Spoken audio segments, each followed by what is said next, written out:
প্রিয় দর্শক, আসসালামু আলাইকুম। আল্লাহ কেন আপনাকে এত কষ্ট, বিপদ ও সমস্যা মাঝে রাখেন তা শুনব। পৃথিবীতে এমন মানুষ খুঁজে পাওয়া কঠিন যার জীবনটা নিয়ে কোনো দুঃখ নেই ও হতাশা নেই। সমস্যাবিহীন কোনো মানুষই হয়তো এই পৃথিবীতে নেই। আমরা অনেকেই জীবনের এত এত সমস্যা মুখোমুখি হয়েও খেয়ে হারিয়ে ফেলি। মুখ ফুটে কিংবা মনে মনে বলে ফেলি, আল্লাহ বারবার আমাকে কেন এত বিপদ ও সমস্যা মাঝে রাখেন? আল্লাহ কেন আমাকে এত পরীক্ষা করছেন? আমি কি আল্লাহর খুবই অপছন্দের বান্দা? তাহলে শোনা যাক আমাদের মনে জাগ্রহ হওয়া এ সকল হাজার প্রশ্নের সমাধান শোনা যাক। বলা হয়ে থাকে মানুষ অনেকটা টি ব্যাগের মতো, ওটার ভিতরে আসলে কি আছে তা জানতে হলে ওনাকে একটু গরম পানিতে ছেড়ে দিলে বোঝা যাবে। ঠিক তেমনি মানুষকে চেনা যায় তার আসল রূপ বেরিয়ে আসে যখন সে কোনো সমস্যার সম্মুখীন হয়ে বিপদের মধ্যে পড়ে। আল্লাহ মাঝে মাঝে বান্দাকে পরীক্ষা করে দেখেন তার বান্দা কি তাতে ধৈর্য ধারণ করছে কিনা, রবের উপর পূর্ণ ভরসা ধৈর্য রাখছে নাকি সে হতাশা হয়ে পড়ছে, নাকি রবের উপর অকৃতজ্ঞ হয়ে পড়ছে।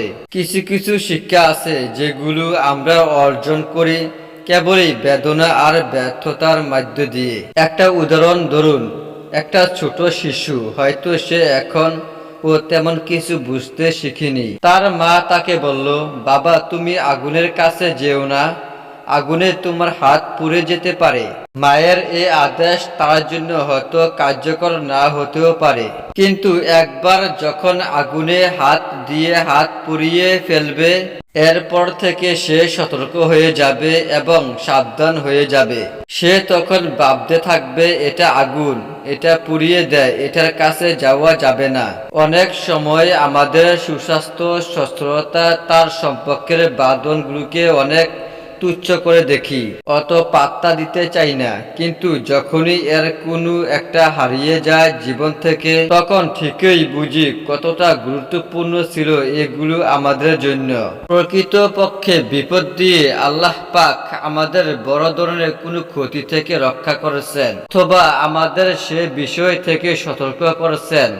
শুনতে একটু অন্যরকম লাগলেও কিন্তু এটাই সত্যি।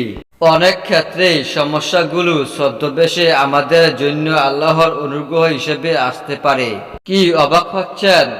উদাহরণ দিয়ে বলি, তাহলে শুনতেও বুঝতে সহজ হবে। মনে করেন কোনো কারণে আজকে একটা লোকের চাকরি চলে গেছে। সে চাকরি হারিয়ে বিপদে পড়ল, তীব্র হতাশায় ভুগছে আর অভিশাপ দিচ্ছে নিজের ভাগ্যকে। নানান দুশ্চিন্তায় তখন তার রাতের ঘুম চলে গেছে। 2 দিন পর সকালে ঘুম থেকে উঠে সে খবর শুনল তার অফিসে ভবন ধ্বংসে পড়েছে। ভিতরে তার যে সহকর্মীরা ছিল তাদের অনেকে নিহত ও মারাত্মকভাবে আহত হয়েছে। সে তখন চিন্তা করতে লাগলো, সে যদি অফিসের ভিতরে থাকতো তাহলে হয়তো তার একই দশা হতো। সে মনে মনে আল্লাহকে ধন্যবাদ দিল চাকরিটা চলে যাবার জন্য। আল্লাহ পাক ছোট একটা বিপদ দিয়ে বান্দার জীবনটাকে রক্ষা করে দিল। আমাদের জীবনে যতই সমস্যা আসুক, বিপদ আপদ আসুক না কেন, আমরা অধৈর্য হব না, হতাশ করব না, অকৃতজ্ঞতা পোষণ করব না, ইনশাআল্লাহ। কেননা সমস্যার আড়ালে তো আল্লাহ পাক আমাদের সাহায্য করছেন, না হয় পরীক্ষা করছেন, অথবা আমাদের ভুলগুলো সংশোধন করছেন, না হয় আমাদের আরো বড় কোনো বিপদ আপদ থেকে রক্ষা করছেন, আর না হয় আমাদের চরিত্রকে আরো নিখুঁত করে তুলছেন। এভাবে চিন্তা করলে আপনি বুঝতে পারবেন যা হচ্ছে সব তো আল্লাহর আমাদের ভালোর জন্য করছেন। তাই আমরা যখন আমাদের জীবনে কোনো সমস্যার মধ্যে দিয়ে যাব, আমাদের উচিত অধৈর্য না হয়ে আল্লাহর উপর ভরসা রাখা। কেননা তুমি জানো সমস্যা ও বিপদ দিয়ে তোমার ঈমানকে পরীক্ষা করছে, এবং এই বিপদ আপদ তোমাকে ধৈর্যশীল ব্যক্তিকে পরিণত করছে। আল্লাহ পাক বলেন, নিশ্চয়ই কষ্টের সাথে স্বস্তি রয়েছে।